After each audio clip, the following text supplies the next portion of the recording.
Hello, good morning, good afternoon, good evening, whatever it is where you are, and welcome back to another episode on the Annoyed Dad channel. In today's episode, we are going to take a look at this being the River ET12 Incubator. It is brand new. I have opened it up so as I can have a quick sneaky peek of it before I do the video. And we are going to run through, we're going to look at it, and then we're going to put some eggs in it, and we're going to see what it does. I am not going to tell you where I brought it from, because if you have watched any of my other recent incubator review videos, you will know that I brought quite a few from one place, spending nearly £800 worth of incubators, and I asked them if they had any discount codes or anything else like that, and they offered me £4 off, which is about 0.5% of a discount. So I'm not telling anybody where I brought it from. If I can find it somewhere else which is different to the place where I brought it from, I'll leave a link down in the description below. So this is the River systems. I've never had one of these before, and I didn't really know that they existed up until I started searching for new incubators. So when we open up the box, we have got a glossy picture thingy, which I'll explain in just a second, because there is also a proper instruction manual. See, look at that, that's a proper one. Brincy, take note. This isn't just bits of paper stapled together. This is a proper instruction manual.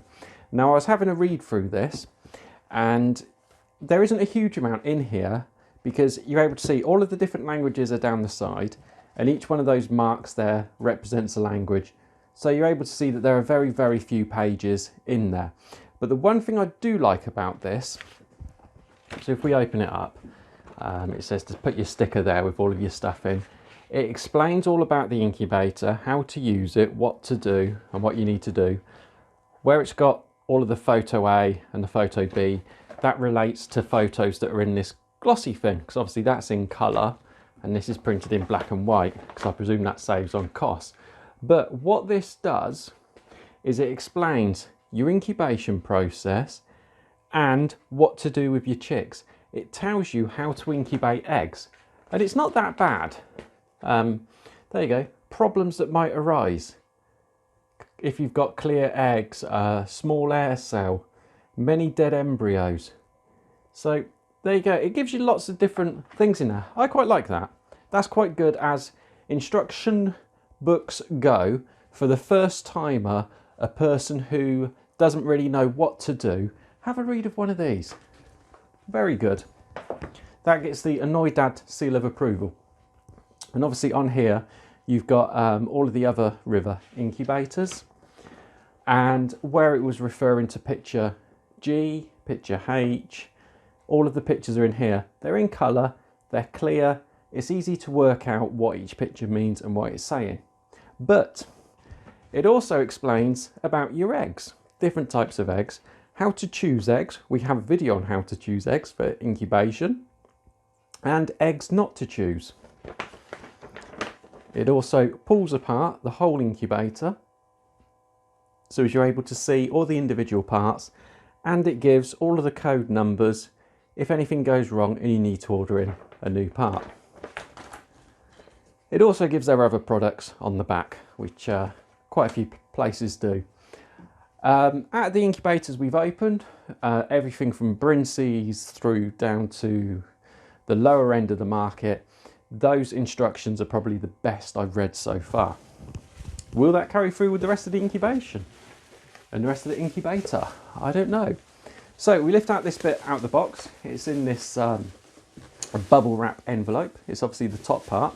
So what I do is I just lift out that, lift out the bottom part, and then we can get rid of this box. If we just put that down, and we can see what we have in here is the bottom plate.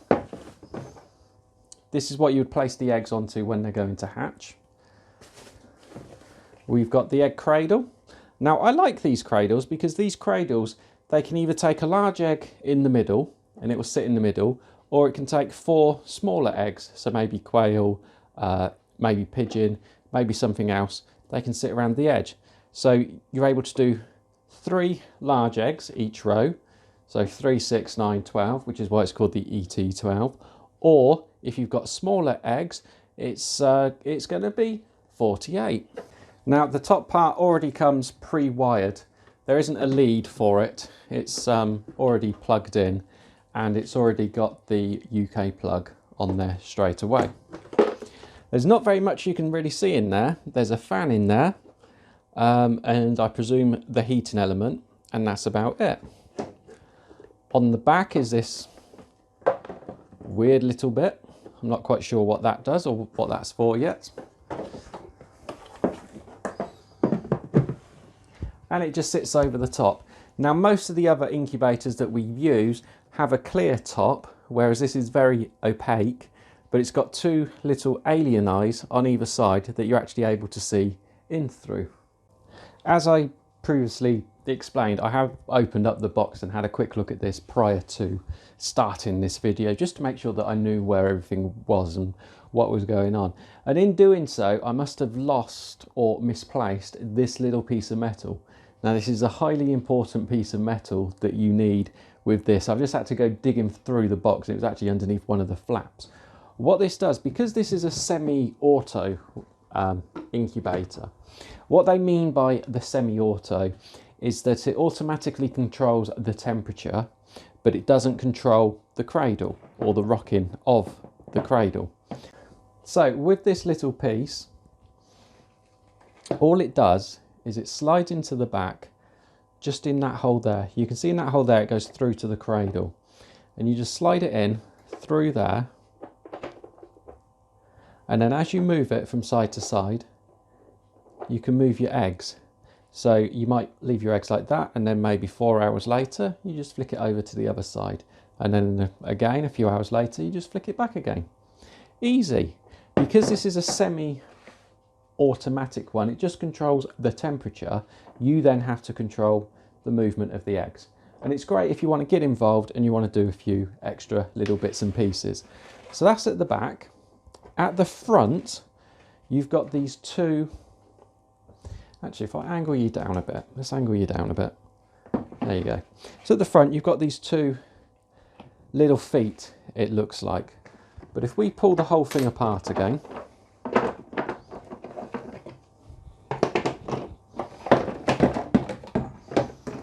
there we go. You'll see that those feet have actually got holes in at the bottom there, on either side. So as you can pour in water from the outside, if you want to increase the humidity within there. And basically what it does is it goes through into each one of these little pockets, and it fills it up with water. You can't overfill it, because of course if you overfill it, it's just going to flow up out the front here as well, rather than overfilling your incubator in there. Those of you who know me, you will know that I dry hatch, which means I don't add any water at all for the first 18 days for chicken eggs, longer for duck and everything else like that. It's only when the eggs go into lockdown that I actually start to add water to it. Main reason being is because the background humidity here in the UK of the air around us is more than enough to be able to hatch the eggs based on that. They don't need extra humidity all the time. Okay, so with it all back together again, let's plug it in for the first time and see what happens. Remember, this has never been plugged in before, and I've only just read the instruction booklet, so it will be interesting to see what happens. Let's angle you down a little bit.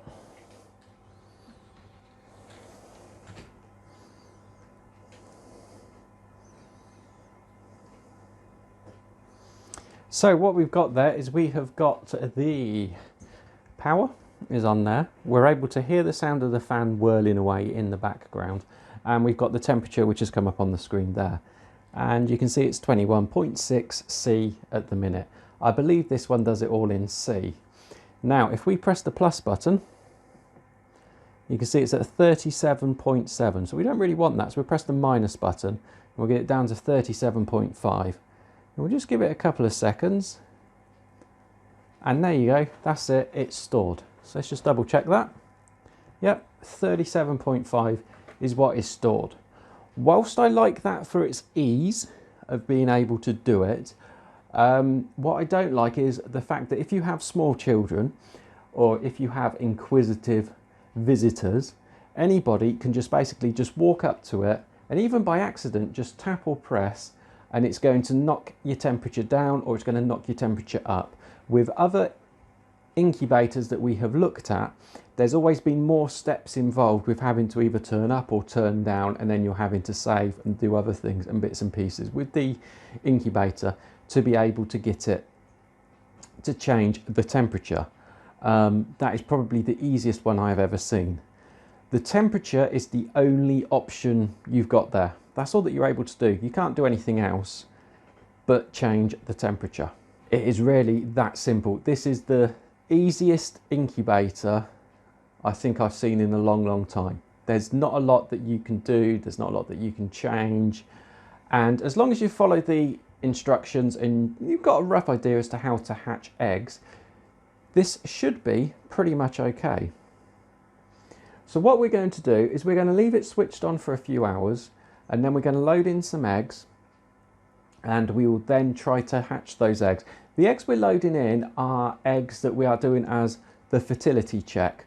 So what I'll do is I'll go and grab those eggs now, and I will show you the incubator with the eggs loaded in, because quite often they look a little bit different to how it looks without the eggs in. So let's go and grab those eggs. So these eggs that we are loading in, these come from Light Sussex. They are what I would call a standard hen egg size. Nothing too big, nothing too small, just standard eggs. So to summarize this incubator, I would say it's got the best instructions I have read for an incubator in a very long time. It is probably the easiest to use incubator I have seen, because it's only got the temperature setting. However, it does have the downfalls in that the temperature setting isn't exactly perfect, and the ease of being able to change it might be a problem for some people. Otherwise, I can't fault it. For a starter incubator, for the price it is, as long as you're more than happy just to come along and just to turn the eggs a few times every day, just by doing that, that's all that you need to do, then it's ideal. It's perfect. It is a lovely little incubator. I really do quite like it. On that note, I will say, if you have got one of these or one of its automatic ones or one of the other different ones, then please do leave a comment down below. Let me know, what do you think of them? Are they as good and as easy as how I've portrayed them?